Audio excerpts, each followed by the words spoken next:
അത് ഏത് മതത്തിനാണ് കൃത്യമായി യോജിക്കുക എന്ന് ഞാൻ പ്രിയപ്പെട്ടവരെ ആരെയും പറഞ്ഞു മനസ്സിലാക്കേണ്ട കാര്യമില്ല. ഓർക്കുക, ഈ കാലഘട്ടത്തിൽ വ്യാപരിക്കുന്നു. ഇനിയും ഈ എതിർ ക്രിസ്തുവിനെ കുറിച്ച് പഠിക്കുമ്പോൾ 3 പ്രയോഗങ്ങൾ ശ്രദ്ധിക്കണം. 1, എതിർ ക്രിസ്തു ഉണ്ട്. 2, എതിർ ക്രിസ്തുക്കൾ ഉണ്ട്. 3, എതിർ ക്രിസ്തുവിന്റെ ആത്മാവ് ഉണ്ട്.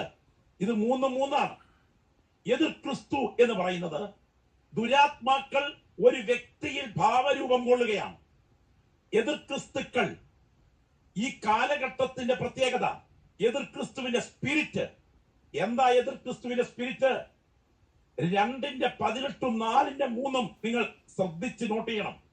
അവിടെ എഴുതിയിരിക്കുന്നത് പിതാവിനെയും പുത്രനെയും നിഷേധിക്കുക, പുത്രന്റെ ജഡാവതാരത്തെ നിഷേധിക്കുക. അവൻ എതിർ ക്രിസ്തുവാകുന്നു എന്ന് ഉറപ്പിച്ചു പറയുന്നു. ഞാൻ ചോദിക്കുന്നു, ബുദ്ധമതമുണ്ട്, ജൈനമതമുണ്ട്, പാഴ്സി മതമുണ്ട്, സിഖ് മതമുണ്ട്, ഹിന്ദു മതമുണ്ട്, ഇസ്ലാം മതമുണ്ട്.